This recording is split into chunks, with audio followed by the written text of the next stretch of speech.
Hello everyone, welcome to my channel study with Rakhi Sikhi. तो आज की वीडियो में हम करेंगे ह्यूमन हार्ट। पिछली वीडियो में हमने कवर किया था ब्लड और ब्लड वेसल्स का, एंड एज प्रॉमिस्ड आज की वीडियो में लाई हूँ about the most important element of the circulatory system, that is human heart.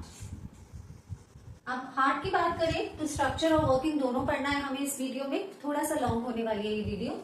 तो हार्ट एक मस्कुलर ऑर्गन है बेटा, हमें पता है कौन सी मसल्स है, कार्डियक मसल्स। 9th क्लास में आप कर चुके हैं। तो ये कार्डियक मसल्स हैं इन द हार्ट। ये कैसी मसल्स होती है? इनवॉलेंटरी है, they do not work as per our will and wish, 24/7 work करती है। एंड हार्ट क्या करता है? पंप करता है, पंपिंग ऑर्गन है which pumps blood to the entire parts of our body. ठीक है। स्ट्रक्चर की बात करें तो स्ट्रक्चर ह्यूमन हार्ट बेटा 4 चेंबर्स में डिवाइडेड है।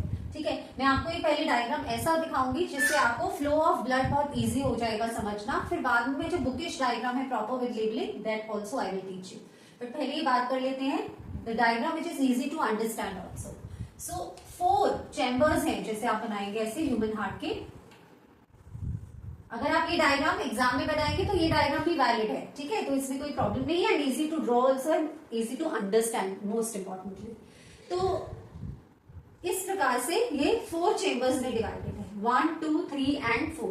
अब ऐसा नहीं है कि ये जो प्रॉपर लाइंस जो मैंने आपको यहाँ पर अभी बना के दिखाई है कि ये कोई स्केल से लाइन है जिसने जाके ड्रॉ करी और इसे 4 चेंबर्स में डिमार्केट कर दिया। नो, ये क्या है? ये एक बैंड ऑफ मसल्स है। ठीक है, जिससे हमें पता चलता है कि ये 4 अलग अलग कंपार्टमेंट्स हैं या कह लीजिए चेंबर्स हैं। ये जो बैंड ऑफ मसल्स है इन्हें हम कहते हैं सेप्टम। ठीक है, so it divides the heart into 4 compartments, कह लीजिए चेंबर्स। जो टॉप 2 चेंबर्स हैं उन्हें हम कहते हैं ऑरिकल्स।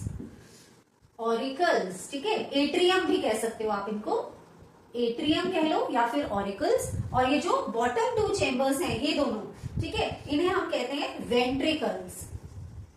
तो टॉप 2 चेंबर्स हो गए ऑरिकल्स या एट्रियम, और जो बॉटम के 2 हो गए वेंट्रिकल्स। अब नेमिंग कैसे करते हैं? राइट एंड लेफ्ट में नेमिंग करते हैं। तो जैसे हमने लंग्स में पढ़ा था, जैसे मैं अभी इस तरीके से खड़ी हूं तो ये मेरा राइट साइड है और ये लेफ्ट, तो ऐसे हम नेमिंग भी यही करेंगे। तो ये है आपका राइट एट्रियम, ठीक है, लेफ्ट एट्रियम, ऐसे ही ये राइट वेंट्रिकल हो गया और ये क्या हो गया? Left ventricle. ठीक है, आई होप इतना क्लियर होगा। अच्छा, अब ये जो पूरा हार्ट है बेटा एक सैक लाइक स्ट्रक्चर में प्रेजेंट है जिसे हम कहते हैं पेरिकार्डियम। एक सैक है। ओके, वैसे तो heart well protected inside the rib cage है ना, चेस्ट कैविटी में। रिब केज क्या करता है? फंक्शन क्या है रिब केज का? हार्ट और लंग्स को सेफली प्रोटेक्ट करता है। ठीक है, तो बट जो सैक है जिसमें हार्ट प्रेजेंट है उस सैक को कहते हैं हम पेरिकार्डियम। ये 3 लेयर्ड स्ट्रक्चर है। ठीक है, 3 लेयर्स हैं यहाँ पर, और इनके अंदर जो फ्लूइड है उस फ्लूइड को हम कहते हैं पेरिकार्डियल फ्लूइड। ये फ्लूइड क्या करता है? ये एक शॉक एब्सॉर्बिंग फ्लूइड है। सो प्रोटेक्ट करता है आपके हार्ट को कोई इलेक्ट्रिक इंजरी या मैकेनिकल शॉक से। ठीक है, तो मतलब है आउटर कवरिंग एंड कार्डियल। कार्डियल मतलब cardiac word is associated with heart. ठीक है, तो जब भी आप ये वर्ड सुने कार्डियक मतलब it has something to do with the heart. जैसे कार्डियोलॉजिस्ट होते हैं ना फिर डॉक्टर्स जो हार्ट की सर्जरी परफॉर्म करते हैं, तो कार्डियक मीन्स हार्ट। ठीक है, तो 3 लेयर्ड है, 3 लेयर्स है इस कार्डियम में, पेरिकार्डियम में, और एक सैक है जिसे हम पेरिकार्डियम कहते हैं, filled with the fluid called as pericardial fluid. ठीक है, इतना क्लियर है आई होप। अच्छा, अब बात करते हैं साइज ऑफ द हार्ट की। Size of the heart it is approximately around 300 grams का साइज होगा इसका। ठीक है, एंड वेट होगा और साइज होगा एज क्लोज फिस्ट। तो मेरी क्लोज फिस्ट का इतना साइज है, तो अप्रोक्सीमेटली इतना ही साइज होगा मेरा ह्यूमन हार्ट का। कोई छोटा बच्चा है तो उसका जितना क्लोज फिस्ट का साइज है तो उतना ही उसका साइज ऑफ द हार्ट होगा। अब हमें मेनली बात करनी है how the blood flows in the heart. तो सबसे पहले थोड़ा सा मैं पीछे जाऊंगी, कल जो हमने वीडियो की थी differences between arteries and veins, तो आपको याद होगा आर्टरीज का क्या काम है? Carrying the blood away from the heart, right, और वेन्स का क्या काम है? To carry the blood towards the heart. ठीक है, बस मुझे आपको ये रिमाइंड कराना था। अब मैं आपको बताती हूँ हाउ द ब्लड फ्लोज। तो सबसे पहले द ब्लड कम्स कहां पर? Into the right auricle of the heart. ये फर्स्ट है जहां पर ब्लड आएगा। एंड अब देखो यहाँ पे टुवर्ड्स द हार्ट आ रहा है, तो क्या ये आर्टरी कैरी करेगी या वेन? वेन। ठीक है, टुवर्ड्स द हार्ट। तो कौन सी वेन है जो ब्लड को लेकर आएगी towards the first chamber that is right auricle. इस वेन का नाम है बेटा सुपीरियर एंड इंफीरियर वीना कावा। नेम देखकर आपको घबरा नहीं जाना है। सुपीरियर एंड इंफीरियर वीना कावा, ये दो वेन्स है, सुपीरियर वीना कावा और एक इंफीरियर वीना कावा। ये मैं समझा भी देती हूँ आपको। सुपीरियर वीना कावा उन सभी ऑर्गन्स से ब्लड को कलेक्ट करेगी, वो सारे ऑर्गन्स जो कि लोकेटेड है above the position of the heart, जैसे कि आपका ब्रेन हो गया, फेस हो गया, नेक रीजन हो गया, ठीक है। वहां से वो ब्लड कलेक्ट करके कहाँ लेकर आएगी, राइट एट्रियम में। और जो इंफीरियर वीना कावा है उन सभी ऑर्गन से जो कि लोकेटेड है below the position of the heart, आपके लंग्स एब्डोमेन से लेकर वो ब्लड कहाँ लेकर आएगी, राइट एट्रियम में, ठीक है। कौन सा ब्लड आ रहा है, ये बॉडी से सर्कुलेट होकर अब आ रहा है डीऑक्सीजनेटेड ब्लड आ रहा है। डीऑक्सीजनेटेड ब्लड मतलब इम्प्योर ब्लड, ब्लड जो कि रिच है कार्बन डाइऑक्साइड, ठीक है। तो ये ब्लड अब फ्लो करेगा into the next chamber of the heart that is your right ventricle, ठीक है। अब राइट वेंट्रिकल में जाने से पहले इसको एक यहां पर एक गेट, चेक गेट है जिसे पास करना पड़ेगा। ये क्या है, ये एक वॉल्व है। वॉल्व क्या है बेटा, एक फ्लैप लाइक स्ट्रक्चर है। अब मान लीजिए एक गेट है, तो एक गेट में बना हुआ है, तो विच ओपन्स जब ब्लड को फ्लो करना है, तो जब वो फ्लो कर लेता है यहाँ टॉप चैम्बर से बॉटम चैम्बर में, तो वापस से ये शट हो जाता है, क्लोज हो जाता है, ताकि ब्लड बैक फ्लो ना करे, ठीक है। तो ये है हमारा वॉल्व। और जो वॉल्व प्रेजेंट है between the right auricle and the right ventricle, इस वॉल्व का नाम है tricuspid valve. Tri means three cusps हैं उसके, ऐसे 1, 2 और 3, ठीक है। तो ये कैसा वॉल्व है जो कि चेक करता है flow of blood from right auricle to ventricle और वापस बैक फ्लो के लिए प्रिवेंट करता है, ठीक है। अब ये जो डीऑक्सीजनेटेड ब्लड है, डीऑक्सीजनेटेड है, प्योर नहीं है, इम्प्योर है, तो इसे प्योरिफिकेशन के लिए जाना होगा। ये जाएगा अवे फ्रॉम द हार्ट। अब अवे फ्रॉम द हार्ट जा रहा है तो कौन सी ब्लड वेसल कैरी करेगी, इसे आर्टरी कैरी करेगी। ओके, कहाँ जाएगा ये प्योरिफिकेशन के लिए, कहाँ होता है हमारी बॉडी में प्योरिफिकेशन, लंग्स में। यस, आपने रेस्पिरेशन में पढ़ा होगा लंग्स में कौन सा, आपको मुझे बताना है ये कमेंट्स में अभी जल्दी से कि कौन सा वो एक पार्ट है लंग्स का जहां पे एक्सचेंज ऑफ गैसेस होता है। हिंट दे देती हूँ, सैक लाइक स्ट्रक्चर है, ओके।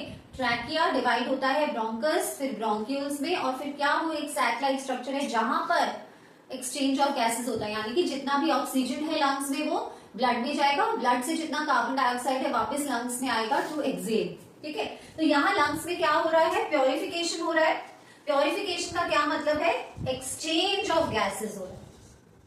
अब ब्लड को हम प्योर और इम्प्योर किस बेसिस पे कहते हैं, कि अगर उसमें ऑक्सीजन प्रेजेंट है तो वो प्योर ब्लड हुआ, और अगर उसमें कार्बन डाइऑक्साइड प्रेजेंट है तो वो इम्प्योर ब्लड हुआ। तो प्योरिफिकेशन मतलब एक्सचेंज ऑफ गैसेस। अब ये आर्टरी लेकर आई है ब्लड को अवे फ्रॉम द हार्ट। अच्छा, लेकिन आपने तो कहा था कि all arteries carry oxygenated blood, but ये तो डीऑक्सीजनेटेड ब्लड था। तो जस्ट रिकॉल कीजिए, कल की हम वीडियो में हमने क्या किया था, that all arteries except which artery, pulmonary artery, ठीक है। सो ये कौन सी आर्टरी है, पल्मोनरी आर्टरी है, जो कि कैरी कर रही है ब्लड को away from the heart to the lungs, ठीक है। अब ये लंग्स में जब एक्सचेंज ऑफ गैसेस हो गई, ब्लड कैसा हो गया, प्योर हो गया, ऑक्सीजन रिच हो गया।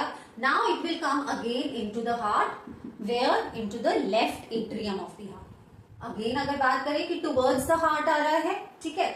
अच्छा, टुवर्ड्स द हार्ट आ रहा है तो it will be carried bye a when, but अब तो ये ऑक्सीजनेटेड ब्लड है, अगेन एक्सेप्शन आया इसमें। तो कौन सी वो वेन है जो कैरी करेगी ऑक्सीजनेटेड ब्लड को, पल्मोनरी वेन। तो बाकी सारी वेन्स तो कैरी करती हैं डीऑक्सीजनेटेड ब्लड, जैसे आपने देखा superior and inferior vena cava, but एक पल्मोनरी वेन है that is going to carry oxygenated blood where into the left atrium of the heart. यहां से the blood will flow into the left ventricle. Again इसे cross करना पड़ेगा एक check gate, यहाँ पर भी है एक वॉल्व है, ठीक है। जैसे वहां पे एक ट्राइकस्पिड वॉल्व था, यहाँ पर जो वॉल्व है इसको हम कहते हैं bicuspid valve. Bi means two, तो उसके 3 कस्प्स थे, इसके 2 कस्प्स है। तो ये गेट है that will open, the blood will flow from left auricle to left ventricle and it will close them, ठीक है। तो लेफ्ट वेंट्रिकल में आके then it has to go where, to all parts of the body में circulate करेगा, to all parts of the body, ठीक है। अब कैसे जाएगा? थ्रू आर्टरी जाएगा, ये इंपॉर्टेंट है बेटा। Biggest artery of our body is going to carry this blood to all parts, that's the aorta. Aorta है उस नेम ऑफ द आर्टरी का। ये क्वेश्चन आ सकता है एमसीक्यू में, name the biggest artery which carries the blood to all parts of the body, and that is what? That is aorta. ठीक है, तो इस टाइप से सर्कुलेशन होता है of blood in human heart. अब पॉइंट्स टू रिमेंबर क्या है, देखिए, टू नोट या टू इन्फर क्या है इससे, कि right side of the heart जो है पूरा, ये कैसा ब्लड कैरी कर रही है? डीऑक्सीजनेटेड ब्लड कैरी कर रही है। The entire right side of the heart is carrying which kind of blood? Deoxygenated blood. और जो left side of the heart है वो कैसा ब्लड कैरी कर रही है? Oxygenated blood. एक और बात नोट करने वाली ये है कि how many times the blood is flowing in the heart. So एक बारी वीना कावा लेकर आई, right atrium, right ventricle, lungs में गया, और फिर दोबारा it came into the heart, into the left atrium, left ventricle. So how many times? 2 times. तो इसीलिए इस टाइप ऑफ सर्कुलेशन को हम क्या कहते हैं? We call it as double circulation. ठीक है, तो ह्यूमन हार्ट जो है एक 4 चेम्बर्ड हार्ट है, और कैसा सर्कुलेशन होता है? डबल सर्कुलेशन होता है। 4 चेम्बर्ड हार्ट से क्या एडवांटेजेस है? It clearly separates the deoxygenated blood from the oxygenated blood, उसको मिक्स नहीं होने देता है। तो ये बहुत बड़ा एडवांटेज है, एडवांस स्ट्रक्चर है ह्यूमन हार्ट का। सो एक साइड पूरा, right side carrying the deoxygenated blood and left side is carrying the oxygenated blood. ठीक है, so this is all about the human heart structure and the flow of blood. इसे आप बहुत easily एक दो बारी रिवाइंड करेंगे, पॉज करेंगे वीडियो को, आपको बहुत अच्छे से समझ आएगा। फ्लो चार्ट बना लेंगे तो ये बहुत इजी होगा आपके लिए। तो चलिए एक फ्लो चार्ट बना लेते हैं ताकि जो पूरा ब्लड सर्कुलेशन हमने पढ़ा वो इजी टू रिमेम्बर हो जाए। तो सबसे पहले था हमारा सुपीरियर एंड इंफीरियर वीना कावा बेटा, सुपीरियर एंड इंफीरियर वीना कावा। सो ये जो 2 वेन्स हैं, they are going to bring the blood कहां पे?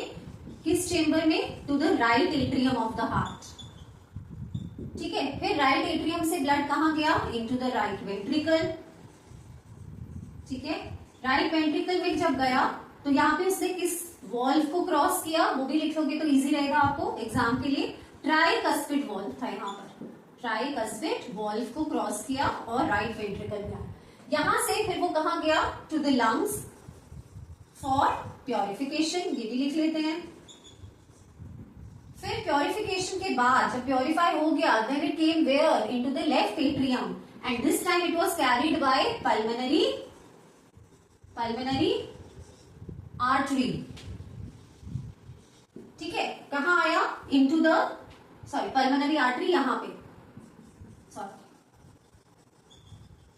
यहां पे, और जब वापस हार्ट में आया तो इट वाज पल्मोनरी वेन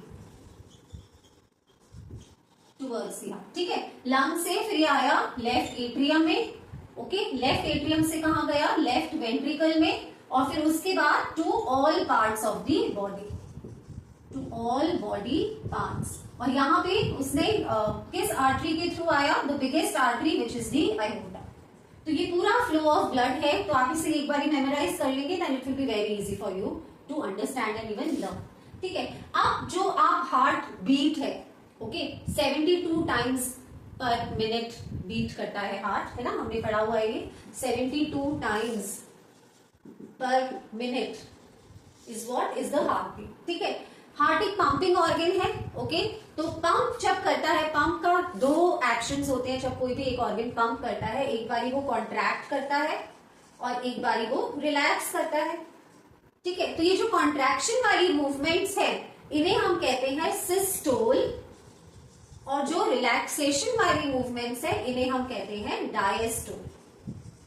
ठीक है, तो सिस्टोल जब वो कॉन्ट्रैक्ट करेगा और डायस्टोल जब वो रिलैक्स करेगा। तो ऐसे ही कॉन्ट्रैक्शन एंड रिलैक्सेशन से उसकी पंपिंग मूवमेंट्स होगी। ठीक है, जब हार्ट बीट करता है तो वो एक साउंड प्रोड्यूस करता है जिसे हम नॉर्मली बोलते हैं धक धक साउंड, बट एक्चुअली में बेटा इट इज नॉट ए धक धक sound, it is called as a lub dub sound. So it's not that धक धक sound, it is a lub dub sound. वो कैसे प्रोड्यूस होती है? आपने देखा होगा, हमने बात करी कि यहाँ पे वॉल्व्स प्रेजेंट है जगह जगह पे। ठीक है, तो 2 हार्ट साउंड है, first heart sound is lub and the second heart sound is dub. तो जब भी ये वॉल्व शट डाउन होता है, the tricuspid valve shut down हुआ तो ये प्रोड्यूस करता है first heart sound, that is called as the lub. Second heart sound produce होती है जब यहां पर भी वॉल्व है, ठीक है, जब भी ब्लड हार्ट से बाहर जा रहा है, यहां से जब जाया गया कैसे, पल्मोनरी वेन के थ्रू, और यहां से जब बाहर गया अयोर्टा के थ्रू, तो यहाँ पे भी चेक वॉल्व्स है ताकि ब्लड बैक फ्लो ना करे। इन वॉल्व्स को बेटा हम कहते हैं सेमी ल्यूनर वॉल्व्स, ठीक है, सेमी ल्यूनर वॉल्व्स कहते हैं हमें। तो जब ये वॉल्व्स शट होती है, बंद होता है दरवाजा, शट होती है, तब ये प्रोड्यूस करती है second heart sound, that is dub. So that's not the धक धक sound that you have been studying, not studying, मतलब generally speaking. So it's the lub dub sound. Lub sound is produced when the tricuspid valve closes and the dub sound is produced when the semilunar valve closes. ठीक है, तो ये था हमारा आज का video, complete video, little longer, but yes, served the purpose I hope. तो about the structure and working of the human heart, I hope आपको समझ आया होगा। कोई टॉपिक, कुछ क्वेश्चन हो आपका, please do right it in the comments, and definitely please like the video, share with your friends as much as you can, और definitely subscribe करके जाइएगा, ठीक है। तो मिलती हूँ मैं अगली वीडियो में, till then bye and take care।